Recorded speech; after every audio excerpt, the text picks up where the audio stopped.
넷플릭스, 왓챠, 시즌, 웨이브. 이 이름들은 이제 우리의 일상에서 더 이상 빼놓을 수 없는 것들이 되었습니다. 얼마 전엔 어떤 관찰 예능 프로그램을 봤는데 거기 출연한 어떤 분은 출근 전에 머리 말리는 짧은 시간 동안에도 넷플릭스를 보시더라고요. 평생 봐도 다 못 볼 컨텐츠들의 홍수 속에서 우리는 살고 있습니다. 근데 저는 이런 생각도 들어요. 넷플릭스, 왓챠, 웨이브 빼놓을 수 없는 이름들인 건 맞는데 거기에 올라온 컨텐츠들의 목록을 살펴보면서 우리가 반드시 하게 되는 생각이 하나 더 있거든요. 와, 이거 볼 것 많은데 볼 게 없다. 음, 뭘 봐야 될지 모르겠다. 뭐 그런 생각 해본 적 없으세요? 해본 적 있죠. 어느 순간 넷플릭스에 올라온 그 수많은 컨텐츠들이 놀랍게도 전부 고만고만해 보이는 때가 있어요. 분명히 이 무한한 컨텐츠 중에는 지금의 나한테 최고의 만족을 줄 수 있는 뭔가가 있을 텐데 그걸 어떻게 찾아야 할지, 과연 찾을 수는 있을지 자신감을 잃어버리는 거죠. 이렇게 무한한 다양성 앞에 서 있는 우리는 왜 길을 헤매고 있는 걸까요? 그리고 왜 이렇게 시큰둥해질 때가 있는 걸까요? 저는 이런 생각도 해봤어요. 넷플릭스가 어느 순간 고만고만한 느낌이 드는 이유는 우리가 그거를 보는 장소가 언제나 한정돼 있기 때문은 아닐까라는 생각이죠. 우리는 요즘 스마트폰의 작은 화면에서 대부분의 컨텐츠를 소화하고 있고 또 코로나 때문에 극장을 가지 못하니까 아무리 넓게 잡아도 집안이라고 하는 한정된 장소에서 영화를 보고 있습니다. 여기에 뭔가 이유가 있는 건 아닐까요? 마치 도입부가 언제나 똑같은 드라마 같은 거죠. 우리가 극장에서 한 편의 영화를 본다고 했을 때 그 극장이 어디인지, 그날 날씨는 어땠고, 무슨 기분이었는지 뭐 이런 것들은 우리의 총체적인 경험을 구성하면서 영화에 대한 감상에도 크고 작은 영향을 미치는 것 같아요.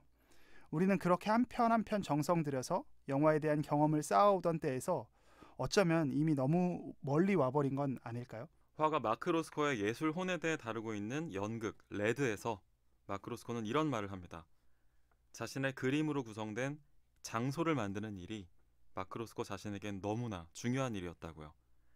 지금 여러분들은 어떤 장소에서 어떤 날씨 속에서 어떤 기분으로 이 방송을 듣고 계신가요?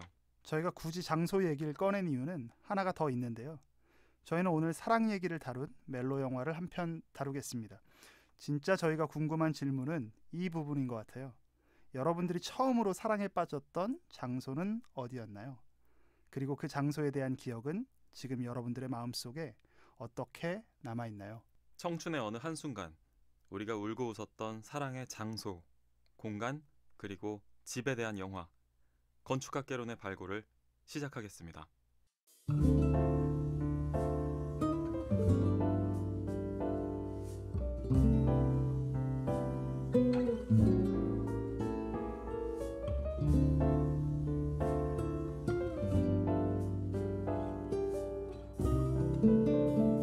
호우 시절로 오세요.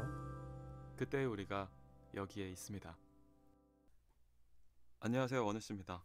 안녕하세요, 조쿠나입니다. 저희 오늘 기념비적인 10번째 영화 발굴이에요. 매번 들을 때마다 네, 생경합니다. 10편이나 됐다는 게 믿어지세요? 그 신해철 빼고. 아 네, 진짜? 신해철 빼고. 와 진짜 많이 했다. 근데 저희가 오늘은 조금 새로운 시도를 해봤어요. 이게 되게 저희가 장소에 대한 얘기를 오프닝 멘트에서 읽었는데 오늘 저희가 녹음하는 장소가 평소랑 다릅니다. 저희가 원래는 홍대 아니면은 사당. 사당 이런 데서 이제 원래 저희가 처음으로 네. 이제 코로나 상황이 좀 진정되면서 그 네이버에서 그 제공하는 오디오 스튜디오에 녹음을 하러 왔습니다. 어떠세요? 이렇게 환경이 바뀌니까? 네이버가 되게 좋은 회사라고는 들었는데 제가 다니는 회사도 나쁜 회사라고 생각 안 했거든요. 근데 그쵸. 되게 막 허리가 굽고 어. 그러니까 그리고 되게 그러니까 명품관 들어갔을 때 쭈구리 되는 느낌이야. 저희가 원래 쓰던 스튜디오보다 더 좋았으면 좋았지 절대 빠지지 않는 이런 그 시설이잖아요. 물론 그 스튜디오도 너무 좋았어요. 근데 여기가 지금 이제 뭐 강남에 진짜 아, 한가운데 있는 게다가 지금 여기 21층이거든요. 아, 뭐 창가가 딱 스튜디오라서 창문이 보이진 않지만 창가가 그런 고층 빌딩에서 지금 하고 있는데 심지어 제일 중요한 건 그 이용료가 무료라는 거예요. 진짜 우리 같은 네. 조회수 10다리에게는 네. 너무 감사한 말로만 듣던 강남에 입성했습니다. 네. 저희가 이게 우리 오면서 그런 얘기 했잖아요. 이게 우리 직업이어가지고 이거를 우리 일로 하는 건 얼마나 좋을까. 근데 거의 일로 하는 거나 마찬가지죠. 아, 맞아요. 그러니까요.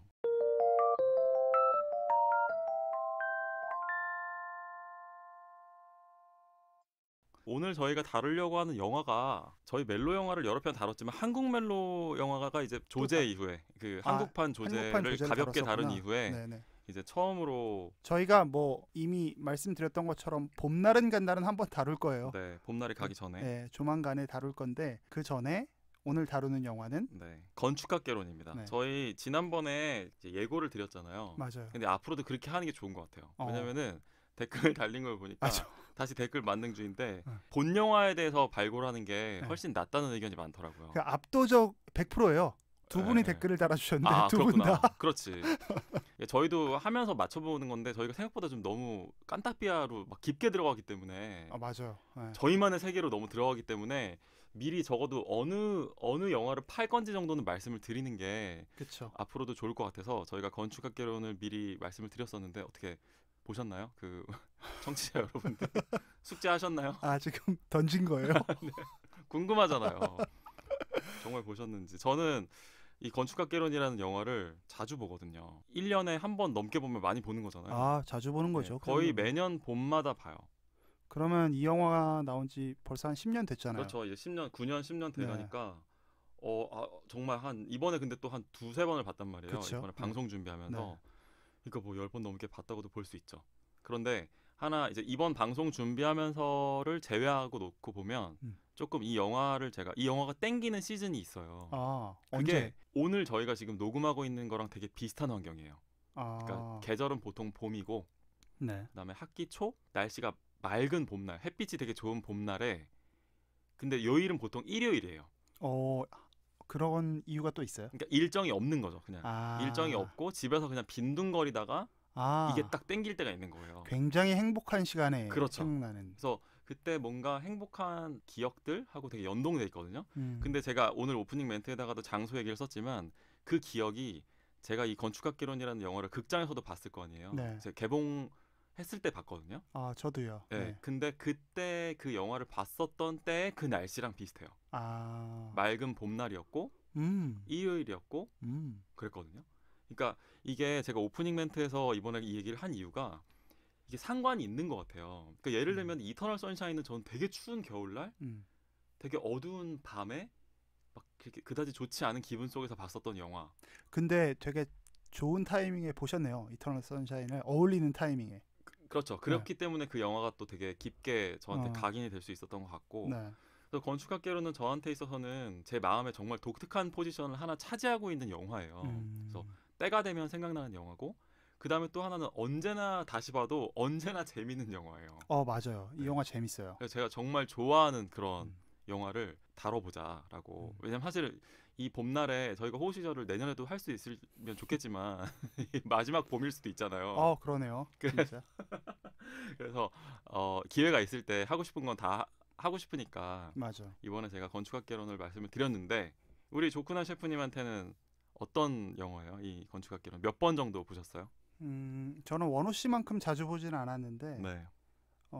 저도 그래도 이번에 뭐 발굴하기 이전에도 한 두세 번은 본 영화고요. 아, 두세 번이면 많이 보신 거죠? 그렇죠. 개봉했던 시기를 생각해 보면 꽤 많이 본 영화고 그러니까요. 저도 재밌게 봤고 다만 2012년 작품이어서 네. 이 영화가 2011년인가? 네, 12년 아마 네, 그때였어요. 2012년 벌써 작품이어서 9년 전이죠 이게. 벌써 9년 전이지만 우리가 우격다짐으로 집어넣어 보면 호우 시절의 에라를 배경으로 하고 있는 영화죠. 그렇죠. 네, 네. 그렇기 때문에 저희가 이번에 다뤄봤고 무엇보다 재밌고 저희가 좀 나눌 때 한국 영화가 조금 더 저희한테 정서적으로 좀 가까운 것 같아요. 아무래도. 그렇죠. 네. 맞아요. 그건 뭐 네. 확실한 것 같아요. 그래서 저희끼리 방송할 때 조금 더 재밌는 부분을 고려했습니다. 그래서 네. 건축학개론이 딱 3월이고 음. 근데 이상하게 가을 학기도 있잖아 9월. 네. 근데 3월이 더 어울리는 것 같아요. 이제 이 영화 자체가 다루고 있는 시즌은 사실 2학기인데 그렇죠? 그렇죠? 그런데도 불구하고 그러니까 이상하게 그 개론 수업과 학기의 시작은 아직 우리나라 사람들에게는 네. 그 여름 학기가 아니라 그런 것 같아요. 3월에 시작하는 그런 본 것 같아요. 학기가 왜냐면 유년 시절에는 학창 시절에 다 우리가 3월 달에 새 학년을 시작했으니까 그렇죠. 네.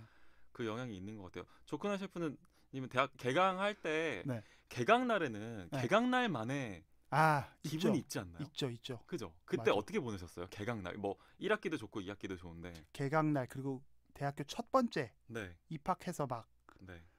근데 저는 늘 그렇듯이 굉장히 쓸쓸하게 보냈어요, 혼자. 저는 뭐 개강 파티 이런 거 가는 것도 별로 안 좋아해서 네네. 그건 저도 그랬어요. 네. 되게 설레지만 네. 그 설렘을 몸으로 또 드러내는 거를 표정으로 드러내는 네, 걸 네. 굉장히 체면이 깎이는 일이라 생각해서 네네네. 굉장히 퀴퀴하게 보냈었던 기억이 납니다. 혼자서 주로. 네, 주로 혼자 있었어요. 저도 마찬가지인데 저는 개강날 그 학교를 꼭 수업이 없었더라도 개강하는 날에는 보통은 학교를 나가서 오. 그 캠퍼스를 한번 걸었어요. 이렇게. 그래서 그 분위기를 한번 느끼고 싶었던 것 같아요. 그래가지고 그럴 수 이제 있겠다. 새로운 또 게다가 또 새 학년이 되면 2학기랑은 다르게 1학기 개강은 또 신입생들이 들어오잖아요. 네. 그러면 확실히 분위기가 좀 다르거든요. 맞아. 그런 거 그래서 있는 것 같아. 뭔가 새 멤버가 충원된 그런 느낌을 되게 좀 만끽했었던. 근데 그것도 되게 내적으로 만끽한 거고. 그쵸. 사실 뭐 제가 저는 학교 생활에서 뭐 동아리 활동 이런 거 전혀 안 했거든요. 저도요. 그래서 저도 뭐 누구랑 같이 있었다거나 이런 건 아니고 다만 이제 그 당시에 뭐 만나던 여자친구가 있다라고 했으면 그 여자친구를 학교로 오라고 해서 같이 뭐 한 바퀴를 돈다든지 이제 이런 식의 그 제 나름대로 리추얼이 있었던 거죠. 나름의 새 학기를. 세레모니가. 그렇죠. 그걸 맞는 그런 저만의 의식은 있었던 것 같아요. 근데 이 건축학개론이라고 하는 영화가 새 학기의 그런 설렘 같은 감정들이 되게 그 당시에 맞아. 제가 느꼈던 그 개강 당시의 감정이랑 되게 맞물려 있어서 그쵸. 아까 말씀하신 대로 제 마음이 되게 편안하고 빈둥거릴 수 있는 그런 인생의 평온한 시기에 이 영화가 생각이 났던 것 같아요. 그래서 다시 환기시켜 주는 거죠. 그렇죠. 우리의 젊은 날을. 그렇죠. 그래서 호우 시절을 다루고 있기 때문에 사실은 어떤 의미에서는 더 정확하게 우리가 얘기하고 있는 시기에 부합하는 영화라고도. 저도 그렇게 생각을 해요. 네. 왜냐하면 이게 호우 시절 시기를 살아냈던 분들이 현재의 모습을 또 보여주는 영화잖아요. 그렇죠. 마치 저희 같은 거죠. 저희가 자꾸 맞아요. 호우 시절을 추억하고 있는데 네. 지금 현재의 모습에서 저희는 계속 이야기를 하고 있으니까 네. 그래서 저희에게는 좀 특별하게 다룰 수 있는 영화가 아니었나 싶습니다. 네. 그럼 본격적으로 칼을 들고 네. 저희가 발굴 작업을 한번 조셰프님과 함께 오늘은 또 무슨 얘기를 들고 오셨을지 네. 되게 궁금한 마음인데 발굴을 한번 시작해 보도록 하겠습니다. 2012년도에 개봉한 이용주 감독님의 영화 건축학개론. 이 영화는 어떤 영화인가요, 조크나 셰프님? 이제 20살 네. 그 대학교 새내기로 어떤 건축학개론이라는 수업에서 네. 친구가 된 두 남녀 주인공이 있는 거죠. 네. 이 두 주인공의 어떤 풋풋하고 어설펐던 사랑 이야기를 담아낸 영화인데 첫사랑 얘기인 그렇죠. 거죠? 네. 영화의 어떤 시작은 네. 그 한가인 씨가 연기를 한 양서연이라는 그 캐릭터가 네. 배역이 이제 건축가인 엄태웅 씨가 또 연기를 했었죠. 네. 이승민이라는 사람에게 이제 집 리모델링을 맡기면서 시작을 해요. 그렇죠. 네. 근데 사실 이 두 사람이 원래 20살 대학교 새내기 시절에 네.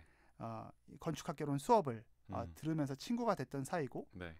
사실은 이 두 사람이 서로에게 첫사랑의 감정을 느꼈던 영화인 그렇죠. 거죠. 이 영화가 조금 재밌는 건 줄거리는 사실 이런 내용인데 네.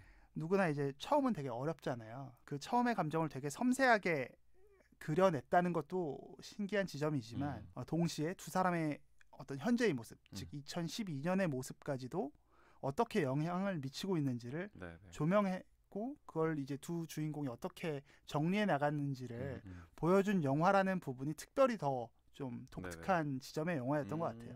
그러니까 이 영화가 남녀 두 주인공을 중심으로 돌아가긴 하지만 사실은 그렇죠. 과거의 남자 여자, 현재의 남자 여자가 있으니까 네. 실질적으로는 총 4명의 캐릭터가 이렇게 그렇죠. 어떤 유기적인 합을 구성하고 있는 그런 영화라는 거죠. 그러니까 일반적인 어떤 첫사랑 영화가 되게 풋풋하고 예쁜 장면들 중심으로 간다면 이거는 뭔가 지금 이 현재 2012년의 모습을 같이 이렇게 맞아요. 보여주고 있다는 점이 좀 특징적인 것 같다. 그래서 원호 씨가 잘 말씀을 해주셨는데 건축학개론이 갖고 있는 이제 되게 독특한 지점이 네. 그 같은 배역에 성인이 된 사람들을 대학생 때랑 현재의 모습으로 나눠서 맞아요. 이제 캐스팅을 했다는 거예요. 네네. 캐스팅 정말 잘한 것 같아요. 네.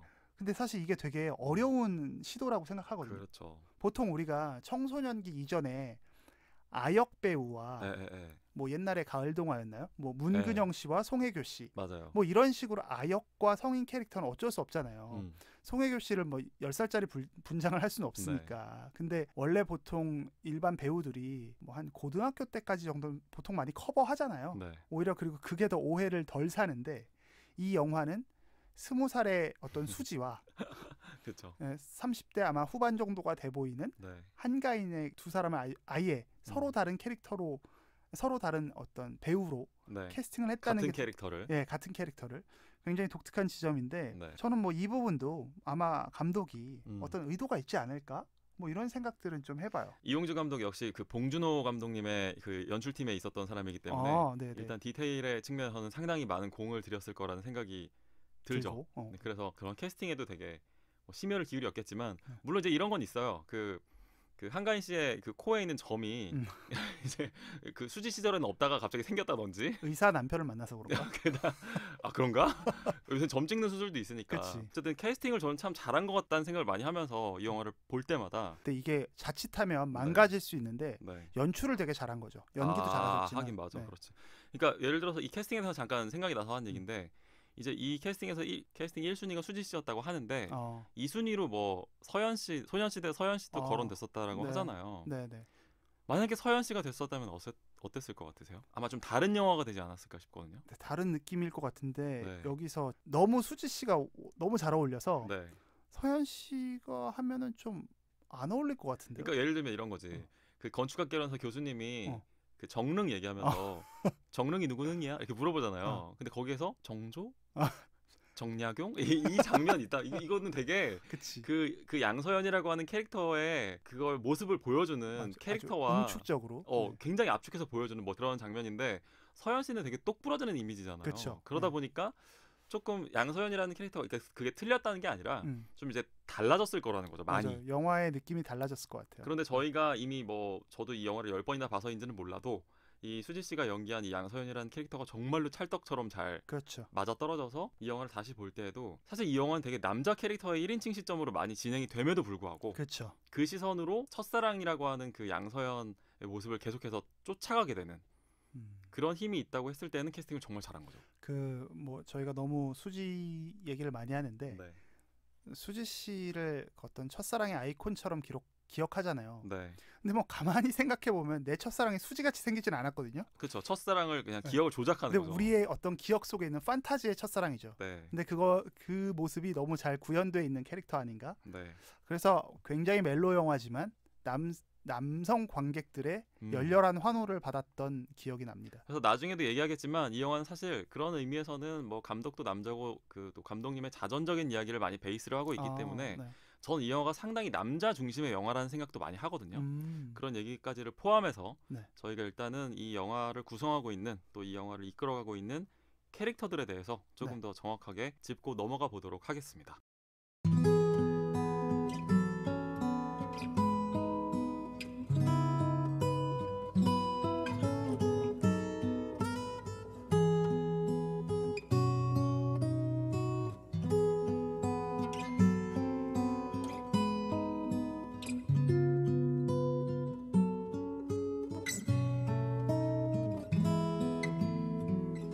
우리의 호우 시절